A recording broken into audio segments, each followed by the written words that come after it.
A while back, I accidentally bought an O-scale AEM-7 for my HO scale layout. At first, I was going to return it immediately because $350 is a lot of money for something you didn't intend to buy. But I had another idea. This could actually help me make a much better model of the AEM-7. In my first attempt at making an AEM-7, I used pictures in order to guesstimate the length, width, and height of different parts of the locomotive, but I recently found out that when using pictures, only one tiny area, the area that the lens was focusing on, is accurate and to scale, and every other part of the picture is not accurate and not to scale. This caused some proportion issues where certain parts of the locomotive weren't the right size. However, to my credit, this is the only locomotive that I made using this method where the pictures that I used to texture it actually fit on the locomotive. Most of the time, they usually don't because of proportion issues. That being said, I don't use pictures to texture things anymore because I recently discovered that pictures are copyright and you can get in trouble using other people's pictures. So instead, I got in the habit of making textures from scratch. Now the first thing I want to fix on this train are these wiper blades. When I first started working on this locomotive, the extent of my knowledge on how wiper blades worked on trains was, on cars, the wiper is attached to the windshield with one arm, and on trains is attached with two arms. On the example pictures I used, I was able to tell that there were two arms involved with the windshield wipers, but I could not tell what the two arms were doing.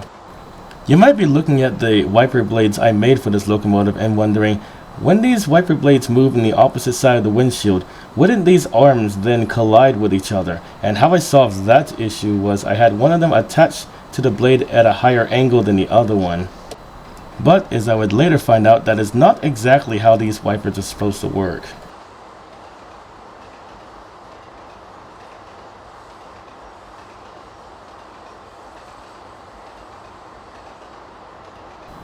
Man, I really like the vestibule that this guy made for this Amfleet car. This is actually the most detailed vestibule that anyone has ever made for this game ever.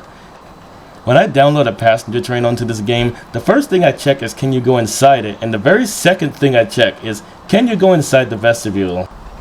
In my book, when making an interior for a passenger car, you gotta be able to explore the gangway. For example, I don't really like the Estella Express on this game, because you only ever have access to one seat in each car. You can't explore the rest of the train at all.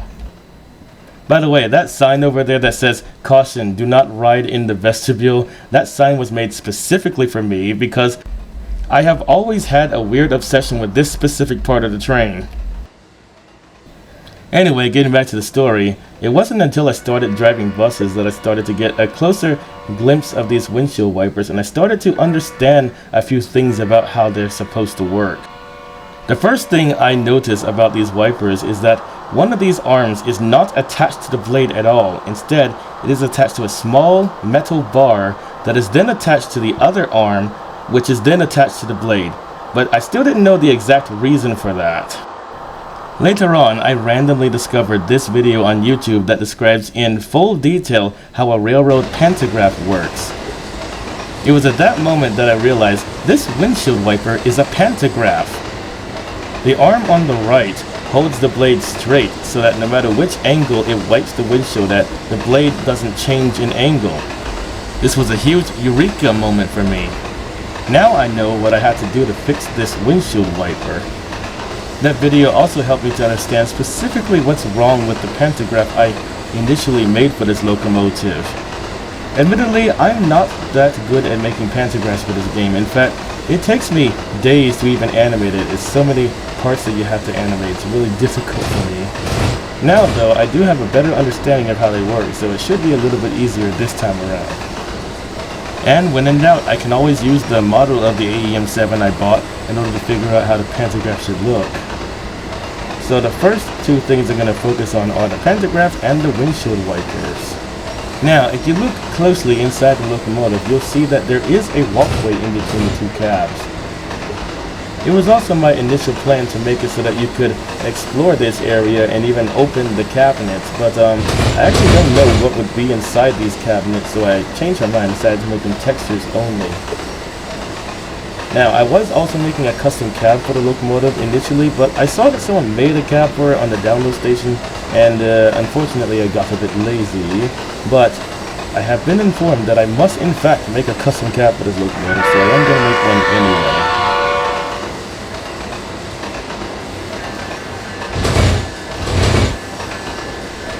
Man, these are some really good vestibules. They even stay connected on curves and switches. Now, one complaint I kept getting was that I didn't put any handrails on the locomotive.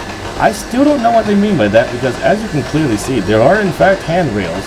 Maybe the issue is that they're the same color as the locomotive, so that they're hard to see. I don't know.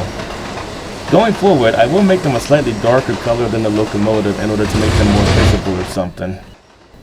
This texture right here was one of the reasons why the locomotive was denied to be used as payware.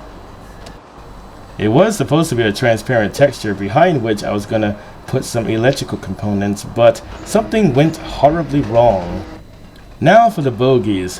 One main complaint that I got about these bogies is that they just look like wheels and frames, and there's some things that are missing on them, like brake pipes, brake cylinders, brake shoes, and some traction motors, so I'm going to be working on that as well. Now, someone did ask me if it's possible to make the strobe lamp animations work on both sides of the locomotive.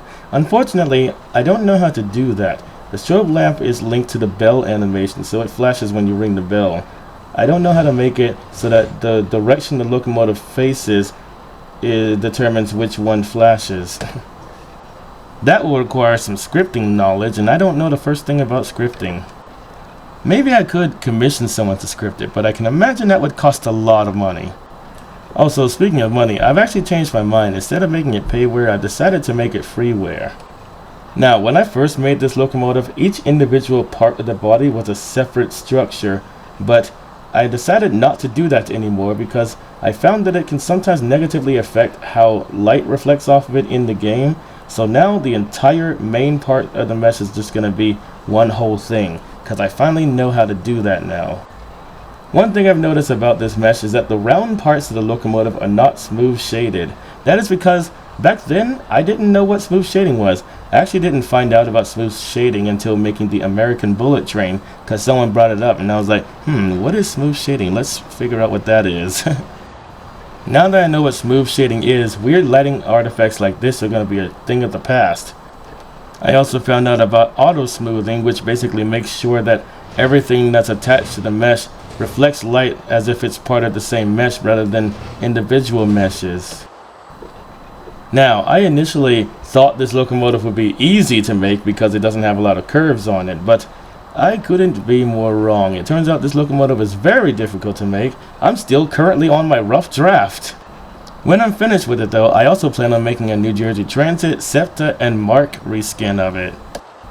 When I first started making this locomotive, my original goal was to make the textures match that of other Amtrak equipment that's already on the download station or downloadable from other websites. But all that equipment was made for older versions of the game and had older style textures on them, which was another common complaint that I got. But now that we have more realistic Amfleet cars that are available on the download station, my new goal is to make the textures on this locomotive match that.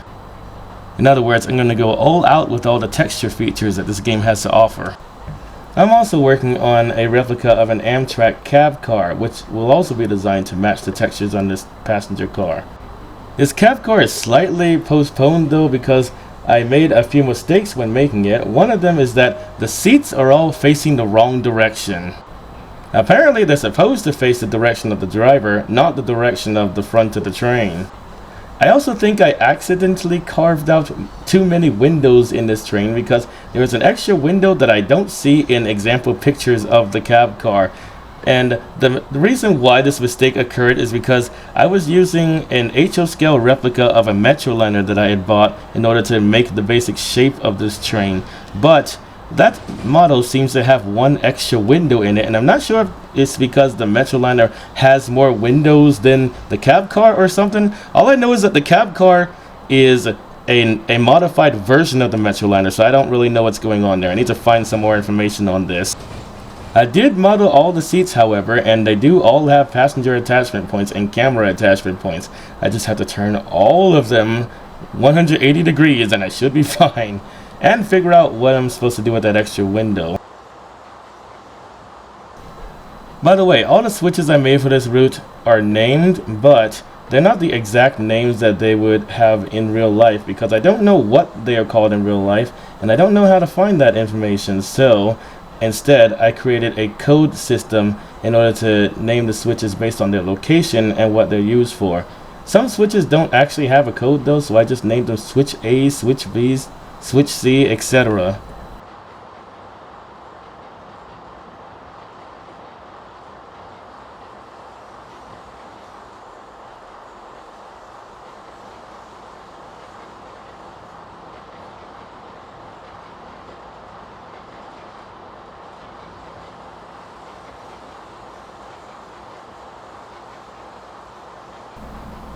One of these days, I'll actually build Newark Penn Station so that this train can actually go somewhere. The route is actually planned to start at New York and go to Philadelphia. And I also plan on building some of the New Jersey transit stations that are in the area as well.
These switches in the Newark area are really confusing. I've been trying for weeks to figure out how to route a train from Newark to Hoboken, but after studying the Sawtooth Bridges very carefully, it looks like only one track from Newark actually goes to Hoboken.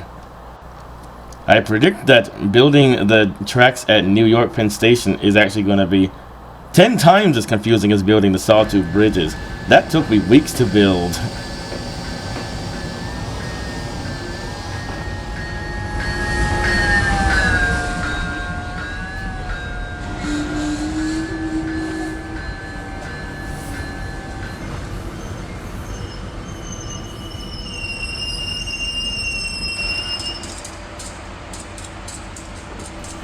Unfortunately, these doors are not compatible with the door command in this game.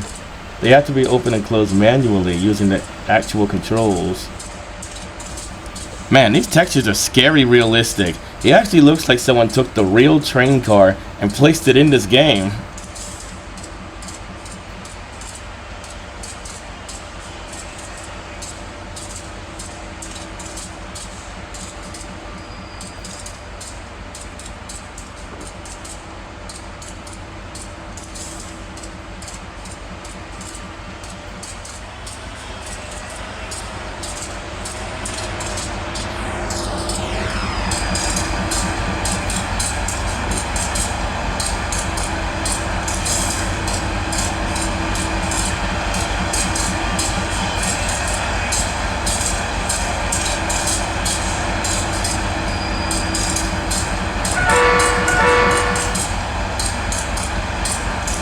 When I was a kid, a New Jersey Transit driver gave me a tour of one of their locomotives, and he told me that you cannot blow your horn inside Newark Penn Station because it echoes too loudly, and I think his exact words were, you could give someone a heart attack.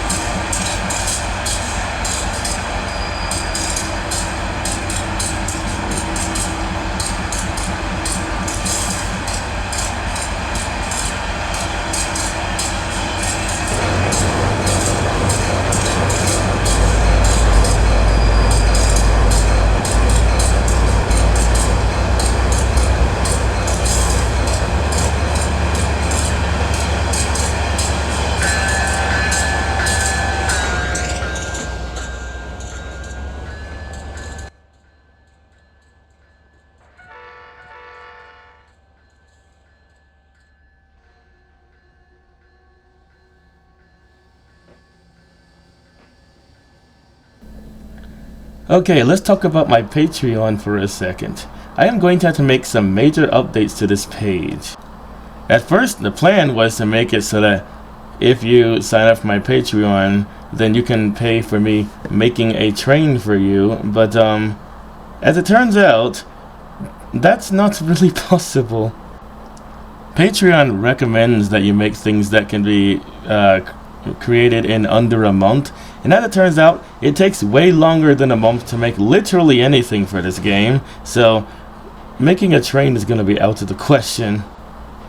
There are some trains that I've been working on for years that aren't finished yet. Also, looking at this very ancient page, it no longer represents the types of trains that I make for this game.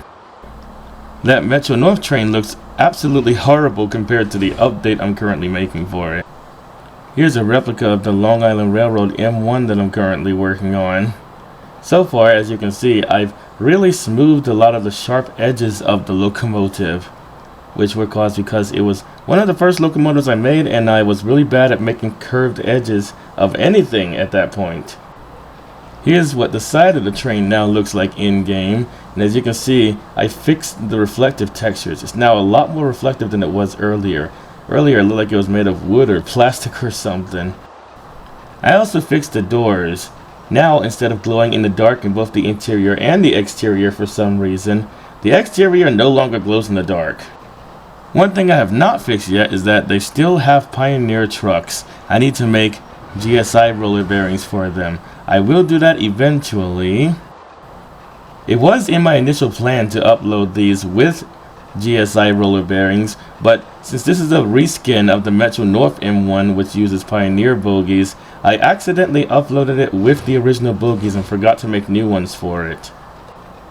By comparison, here's what the old version of the train looked like. As you can see, the doors look horrible. You can't even really see them because they're completely the color white, and I discovered recently that using perfect white in this game is a bad idea for textures because the game sees the color white as light, and it makes everything that is perfectly white completely indistinguishable, and it basically makes it so that you can't see any details on it.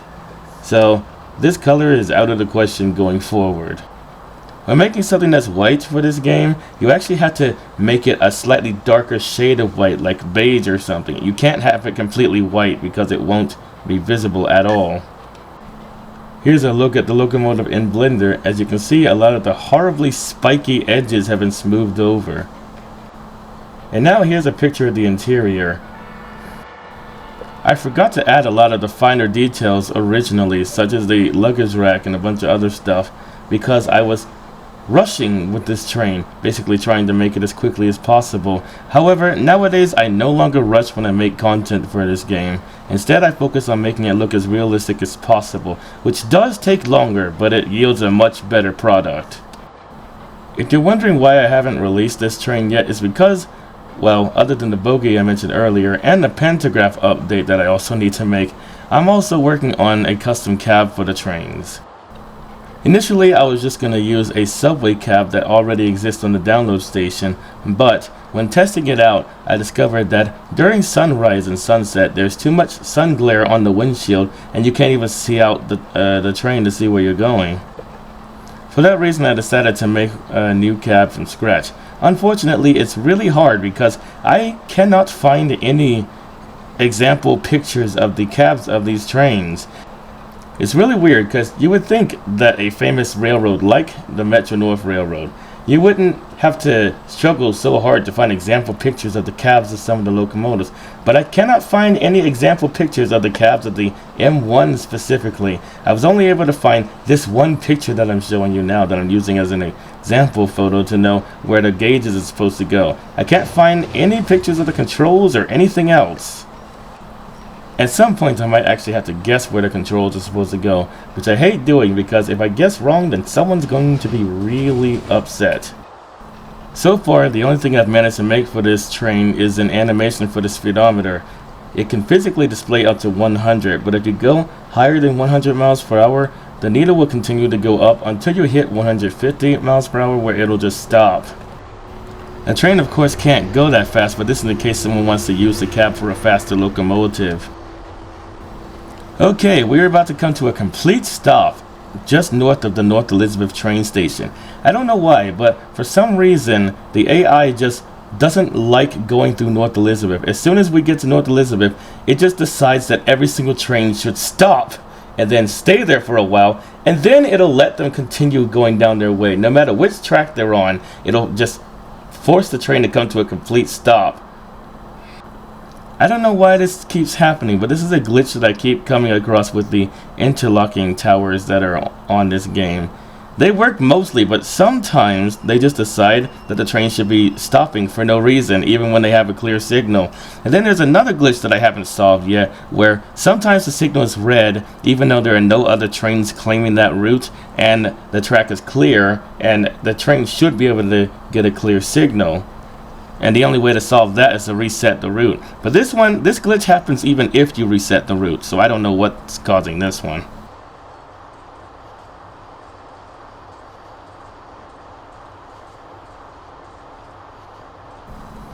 After the New Jersey Transit train stops, the AI is finally going to realize, oh, the line is actually clear, and let both trains continue down the line. This actually reminds me of a real glitch that the Washington DC Metro used to have, where the train would enter a broken track circuit and then just stop because it can't see the tracks ahead of it. And then, because it's in a broken track circuit, a train behind it can't see it and then rear ends it. So at least in that sense, it's a little bit realistic, but I kind of don't want my trains to get rear-ended, so I don't really like this glitch at all.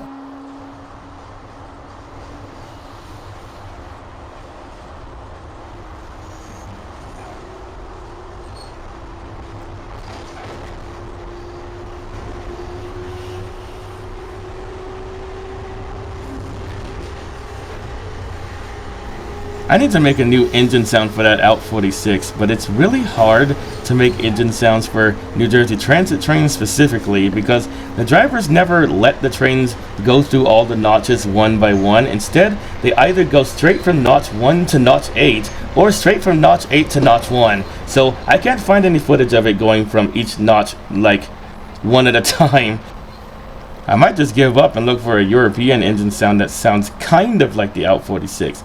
After all, it probably is based off of a European locomotive. Now, also looking at this Patreon page, these Lighthouse pictures are also very obsolete because they look really horrible compared to the updates I've recently made to them. For one thing, they look like they're made of metal. You see, back then, I got the metallic texture completely reversed, so things that I was trying to make look like they were metallic ended up looking like they were plasticky, and things that I was trying to make that weren't metallic ended up looking like they were made of metal. For example, the bald head lighthouse looked like it was made of iron. For example, here's an update I made to the Cape Lookout lighthouse, which is actually one of my favorite lighthouses that I've made for this game. In a lot of example pictures, you can see the light from the lens reflecting off of the glass in the lantern room, and I actually found out how to make it do that in the animation. Unfortunately, I couldn't figure out how to make it so that the beams of light don't cast a shadow. Which is actually kind of funny because there are some people that struggle to make things cast a shadow in this game, but I have the opposite problem where I can't figure out how to make something not cast a shadow. Another one of my favorite lighthouses that I've made for this game is the Oak Island Lighthouse, which is also in North Carolina. The Cape Lookout and the Oak Island lighthouses are both on 24/7, and I have absolutely no idea why. Some lighthouses just seem to be programmed to turn off during the day while others aren't. Here's another one of my favorite lighthouses I've made for this game, the Graves Ledge Lighthouse. This is one of the first lighthouses that I made with seasonal textures. It has snow textures during the winter. Of course, I also have the Jeffries Hook Lighthouse, the Ocracoke Lighthouse, which may need a new mesh update as well, and the Vision Jam Lighthouse, which is my most favorite lighthouse that I've made for this game so far. This one's actually a bit experimental. It uses the first textures that I've made using Quixel Mixer. It's also one of the most detailed lighthouses I've made for this game. It even has a ladder that you can use to, for some reason, climb all the way to the roof of the lighthouse.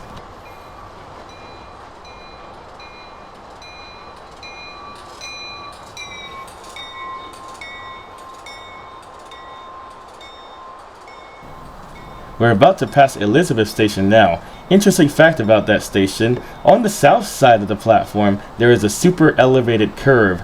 That means that the outside rail of the curve is higher than the inside rail. This causes the train to lean into the curve, which allows it to take the curve at a higher speed.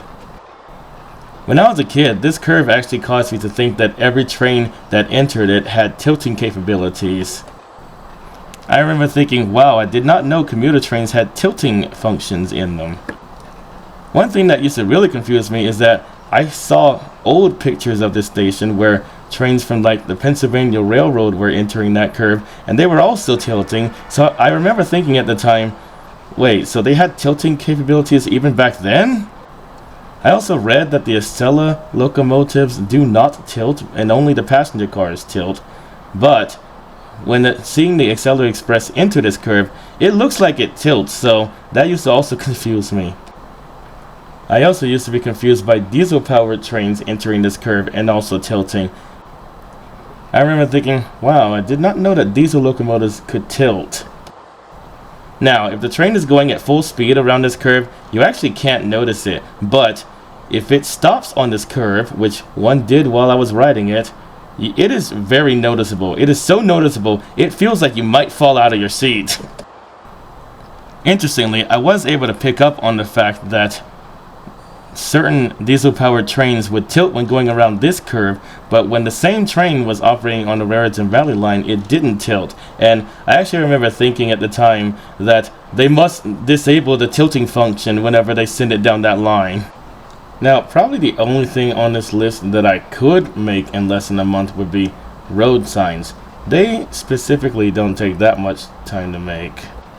Probably also roads, because roads are actually surprisingly easy to make for this game. By the way, I've actually updated all of the roads that I made for this game. As you can see in the example picture, that road was not smooth shaded, but I figured out how to do that since then, so I've updated all the roads. And also, the roads had metallic textures, and I fixed that as well. Here's a picture of the updated version of that road. As you can see, it no longer looks like it's made of metal, and the textures are a lot better. I used to use pictures of pavement and pavement markings in order to make these textures, but now I make them all from scratch. Here's a picture of one of my favorite bridges that I've made for this game. It's a replica of the Mark Basnight Bridge, which is a bridge on North Carolina Highway 12 that links Bodie Island with Hatteras Island.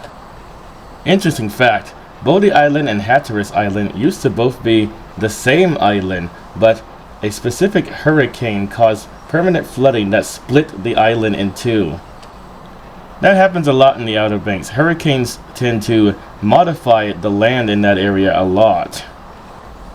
Getting back to the whole Patreon thing, I'm thinking of maybe uploading tutorials on Patreon, like for example the tutorials of how I make what I make for this game in Blender. Maybe even route tutorials, like watch me build this New Jersey Transit route, and possibly even tutorials on how I got the AI to even figure out which one of these tracks to take, because there's no way it could do it without the interlocking tower. I feel like tutorials might be something I probably could do in the span of a month, so that would probably be a better option. A train would take way too long to make. It cannot be made in a month, so yeah, I'm probably gonna have to remove that from the Patreon.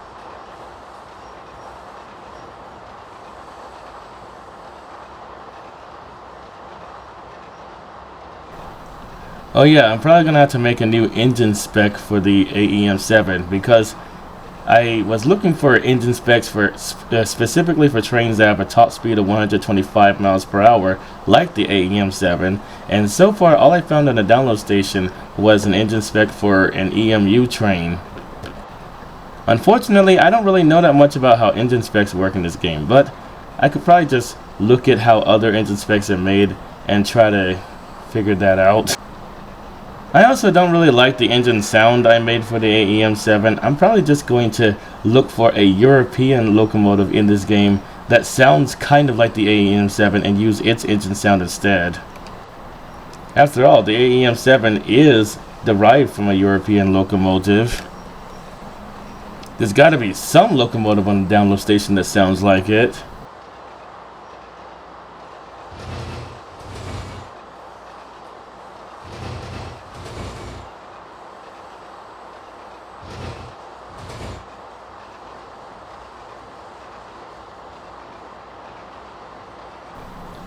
Man, these types of interlockings always intrigue me. They look a lot like interchanges that you might find on the interstate, except designed for trains.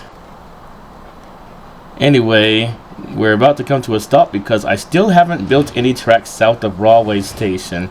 So when this train comes to a stop, we're going to explore this train car a little bit more and look at some of the features it has.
Man, these cars have really good couplers. They even got the wires connected between them.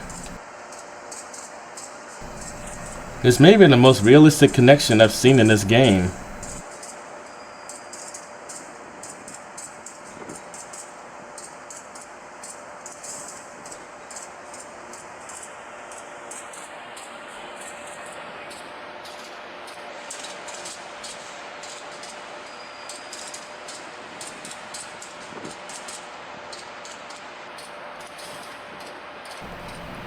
It's even got realistic equipment in the undercarriage.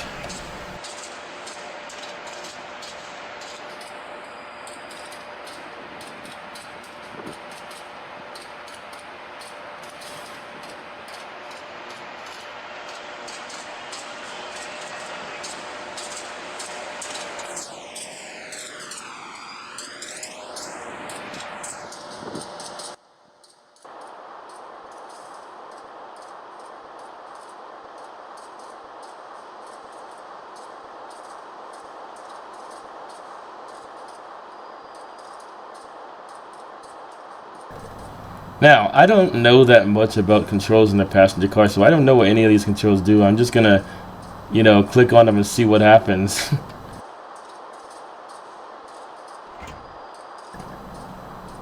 Oh wow, you can open and close the doors to the vestibule.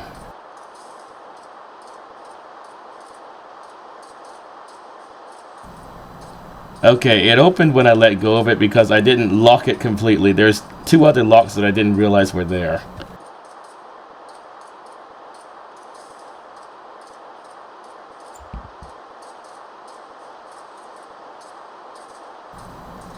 So those locks make sure the door can't be open.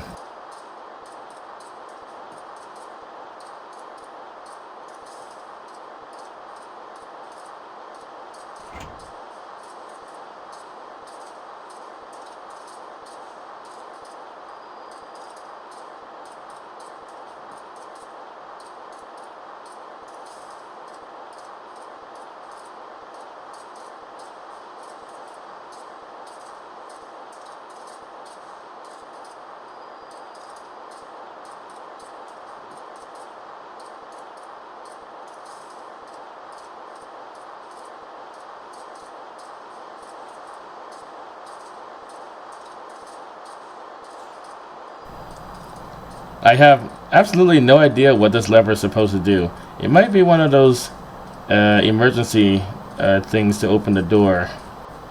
It reminds me of the levers on school buses that are used to open the doors in an emergency.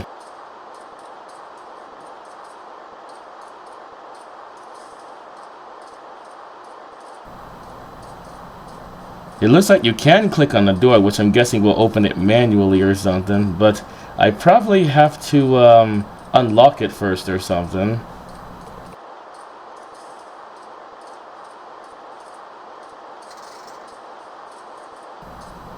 Okay, I'm gonna guess that that's the independent brake. I was about to say locomotive brake, but this is not a locomotive.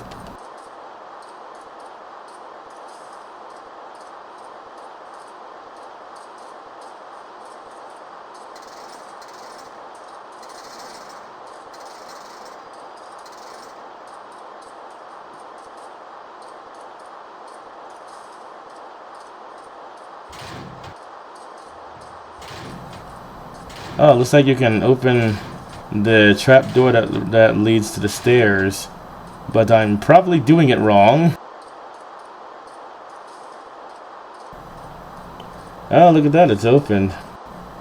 These are used for accessing low-level platforms because apparently America cannot decide on whether to use high-level or low-level platforms on all of our stations. If you ask me, it should just be all high-level platforms.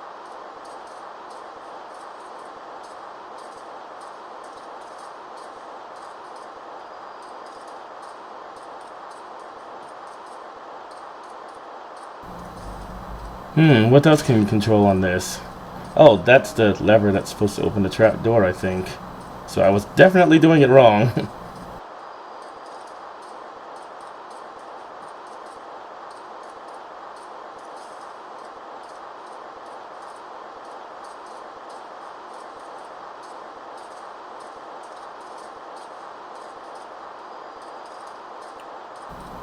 Oh, you can click on these buttons too. I think these are the controls for opening and closing the doors. I'm not entirely sure what this button does though. That might be the on and off switch for the controls. Next time I ride a train, I'm going to take a closer look at these controls in order to see what they do.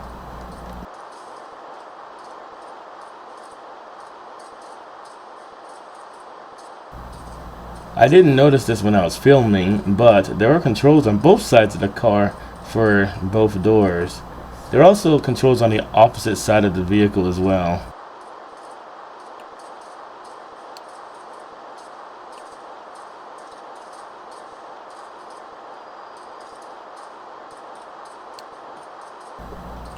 I apologize for being really bad at using these controls. Ah, look at that, I got it open. I finally did something right.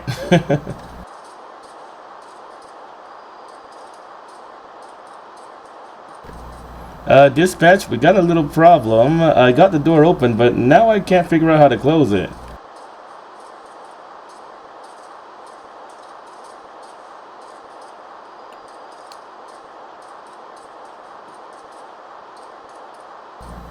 And another problem, I actually don't remember which one I pressed to open it in the first place.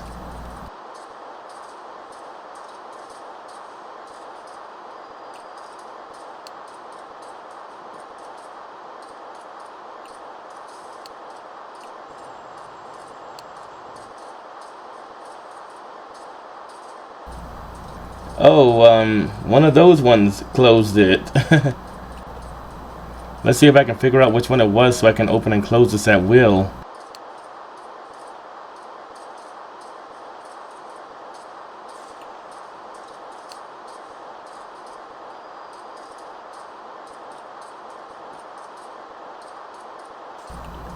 Okay, that one opened it.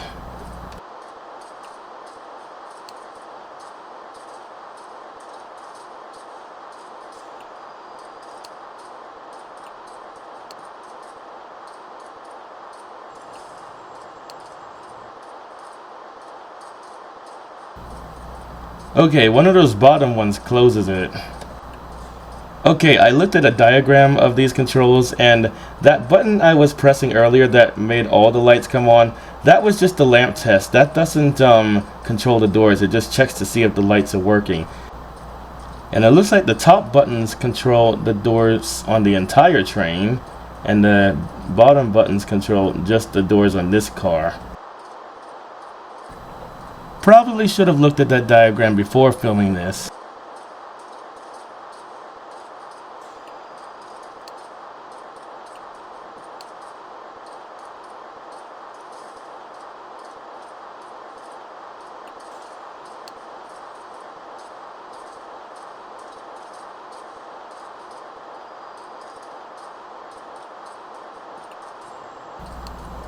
Okay, the middle button opens the door.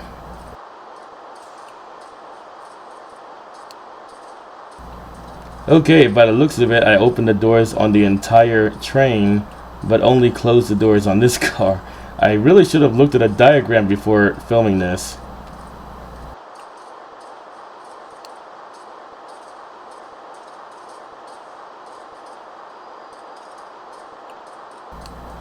That's the lamp test. What are you doing? That is the lamp test. Stop trying that one.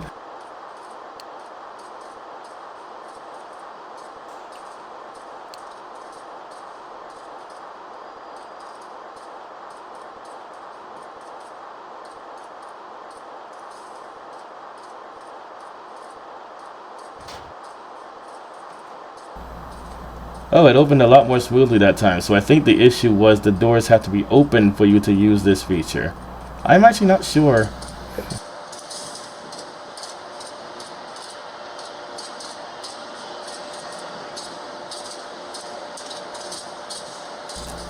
Okay, so I only opened the front door on this car.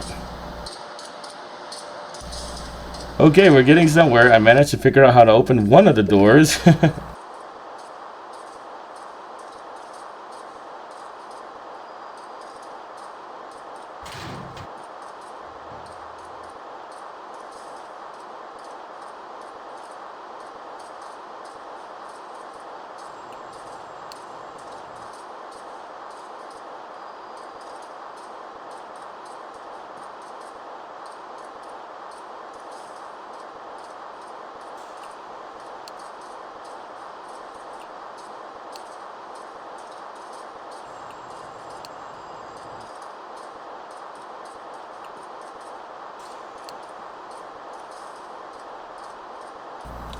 Okay, let's see what these two buttons do. Did that open the doors on the entire train? It looks like it did. So pushing both of those buttons opens the doors on all the cars. Well, except for the non-scripted cars, of course.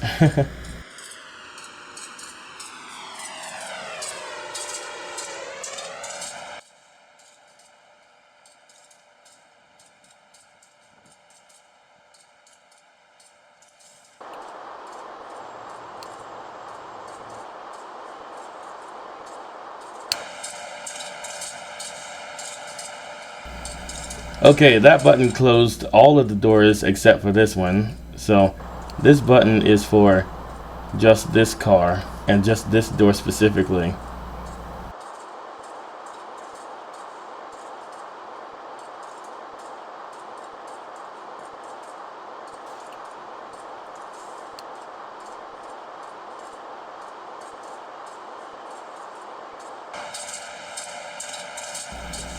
Okay, so that button opens all of the doors except for this one.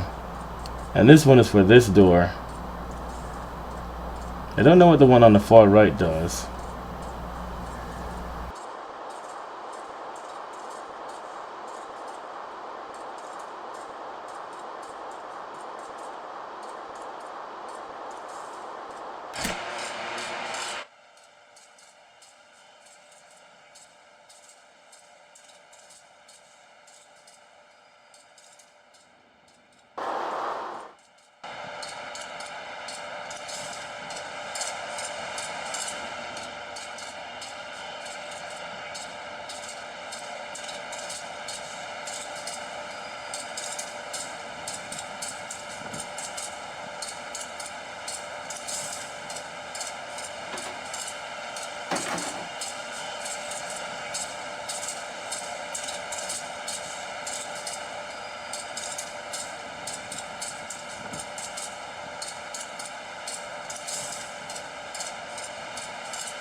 Okay, we're in the next car back because I want to see if the changes I make to one train car can be visible from the other car. It looks like they can.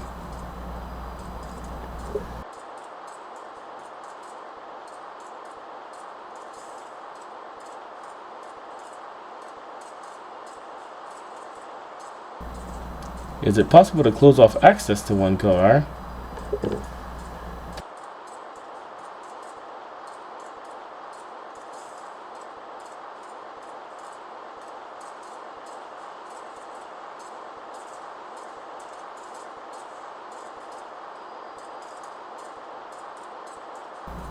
Well, one way to do that obviously is to close and lock this door like we saw earlier.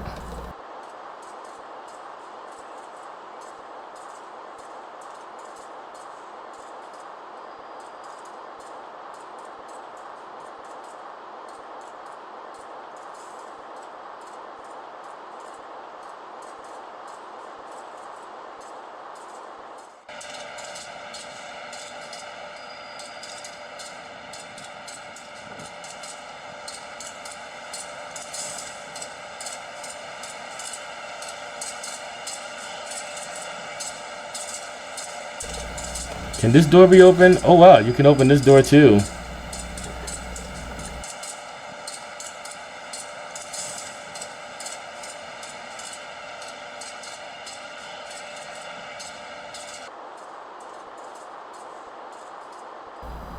Oh, it's got a timer on it just like in real life. After a while it closes.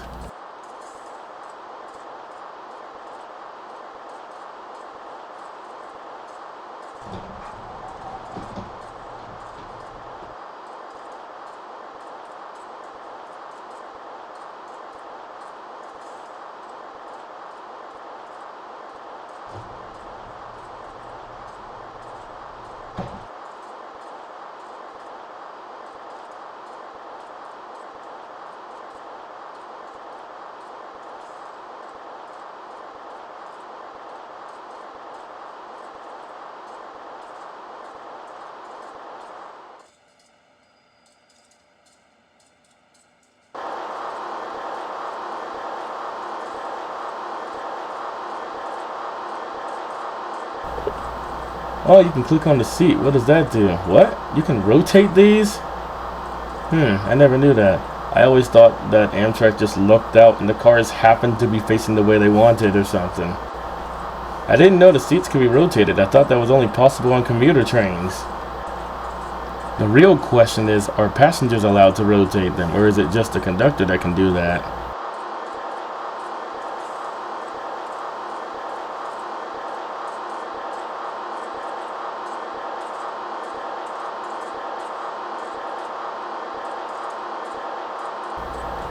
Oh, you're not just limited to this one. You can rotate all the seats, it looks like.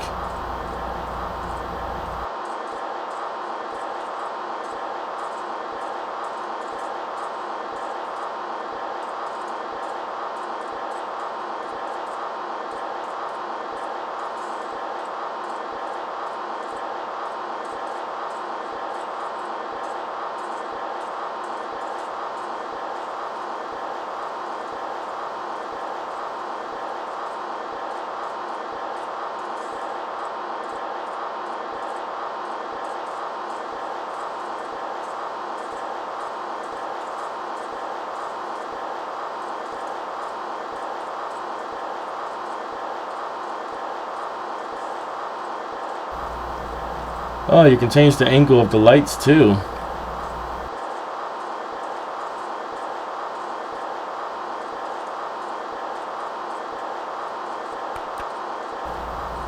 Oh, the lights can be turned on and off too.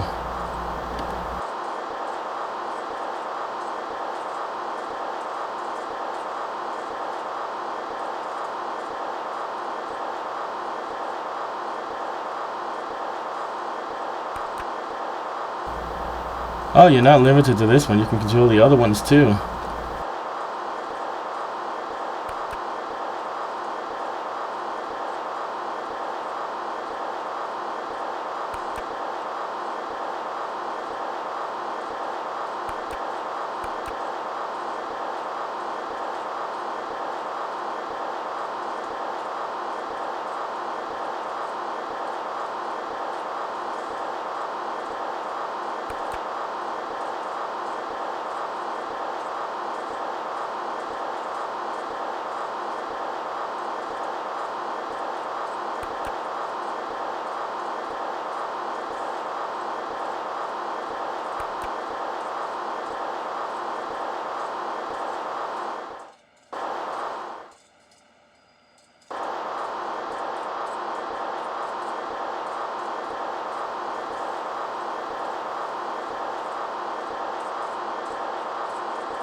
It looks like you can't open the emergency windows, but perhaps that's for the best. When I was at 30th Street, Philadelphia, I was watching a video educating passengers on emergency exits, and that video basically pleaded with you, as long as you can, Please use the door instead and not the emergency exit unless it's the only way you can get out of the train. They really don't want you breaking those windows. I'm guessing they have a very limited emergency window replacement fund. Oh, you can click on this too, but I don't know what it does.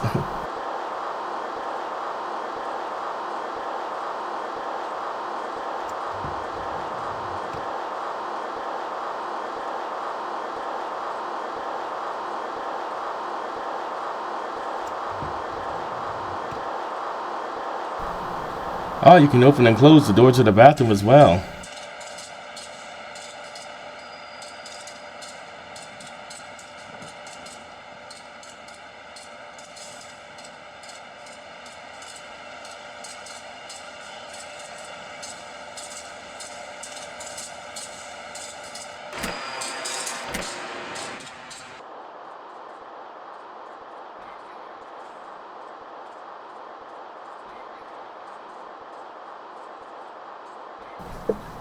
Oh, you can open and close this bar as well.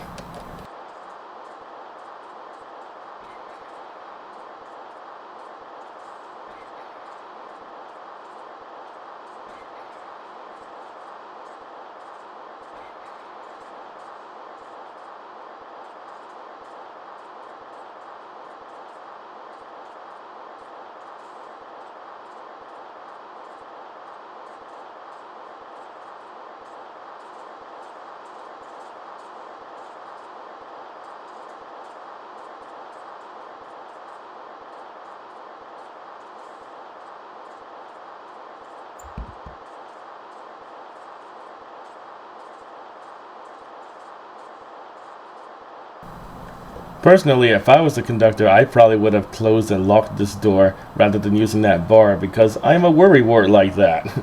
I'd probably worry about the option of someone possibly jumping out of the back of the train.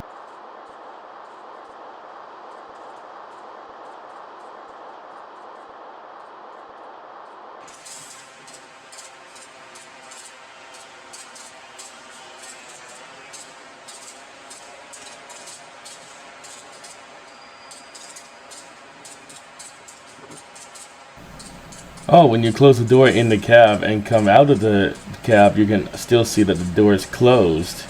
I gotta figure out how to do that.